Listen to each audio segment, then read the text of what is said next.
Okay, it's cool because I can actually zoom in a little bit better. So this is my sphere. So what I do, and I'm going to show you guys a video that I found online. She does a really good job too, because I think it's important to get your information from different sources. So I kind of divide my, almost like a crescent moon kind of a shape. I don't know if you guys can see that pretty good. So where each line is, are my different values. Remember I said at least 4 values. And notice I'm not going to turn my pencil as I'm shading. Where are my glasses? Oh.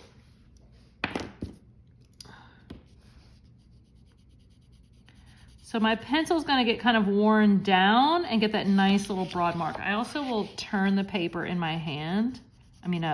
Turn the paper on my table rather than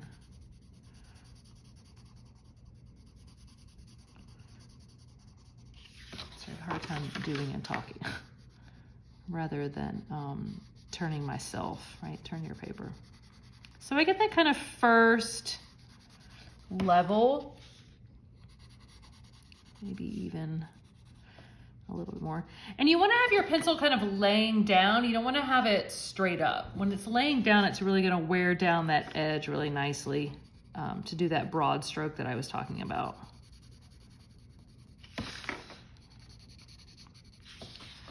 All right, so now I've gotten to that first little line that I marked. So now I'm going to get a little bit lighter.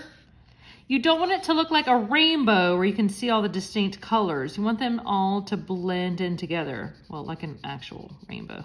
Like if you look at an actual rainbow, it's not like it's like red and then boom, it's orange and boom, it's yellow. It's just kind of like the red becomes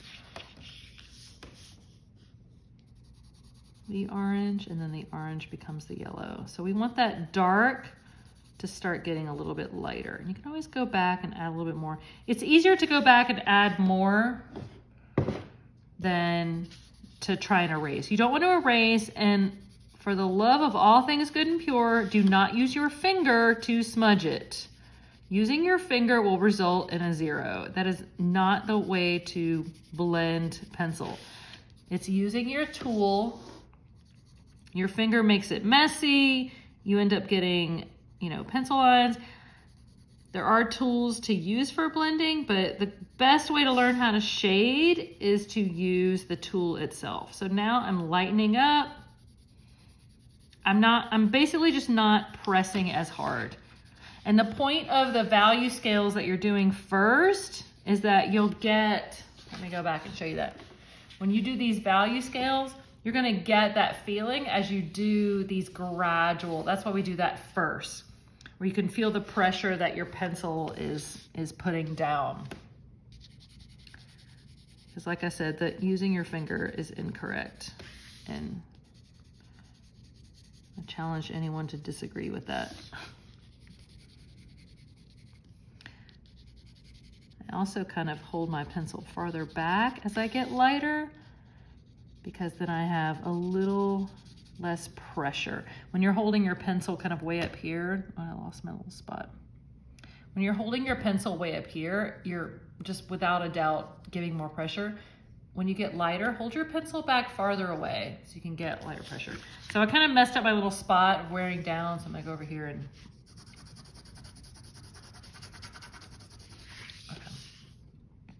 to wear down that edge again.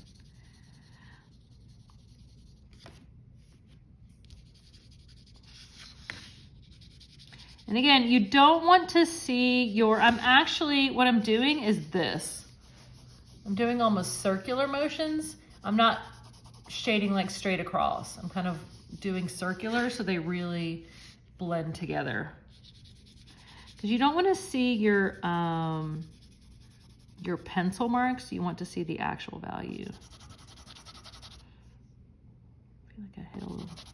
Sometimes when you're shading with these wooden pencils, you'll feel like a little dry spot almost. That's actually because there's clay in the lead. That's how, I think we've talked about different hardness and softnesses of leads. If you were in class, kind of went out of lines there. And then now this is my highlight. gonna be the lightest value. And I'm gonna turn that around and look at it and be like, okay, I need a little bit more right there. Again, my pencil's kind of really worn down, so it's making really broad strokes there. I think I need a little bit darker on the edge. So I like to err on the side of I can always go back and add more. It's easier to add more than to try and erase.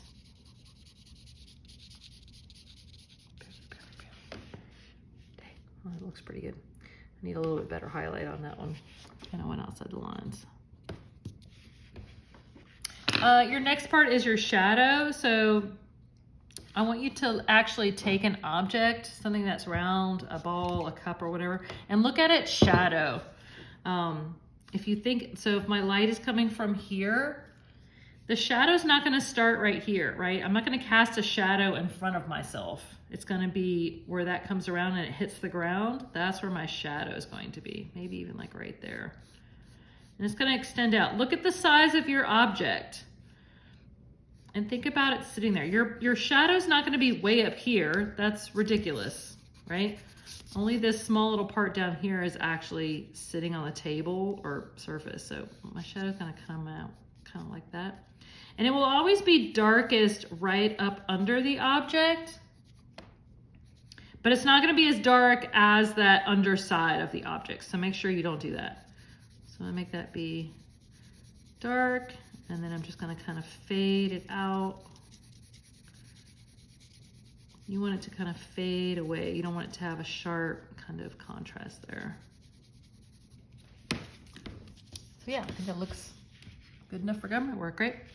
So your other objects, I'm gonna put some videos up again that I found online, but you're going to do, this is your assignment, you're going to do your value scale where each square is completely different. Then you're going to do a value scale where it's a very smooth transition. You want to do this before you do your objects because you really want to learn that smooth transition where the value changes. This is a round object, right? So it's not going to have hard lines. The, what do you call them? The cubes have the hard lines because when you have a hard line where the value changes, that means there's a hard edge there. Sorry, I'm just kind of darkening that because I'm looking at it now and like wishing I would have done that a little darker. So when you have a hard edge, then a hard transition from a dark to a lighter value, that denotes a hard edge. So you want to keep it soft when you're working with these objects that are rounds. All right. So 2 value scales, 2 spheres, 2 cones, 2 cylinders, and 2 cubes. Have fun.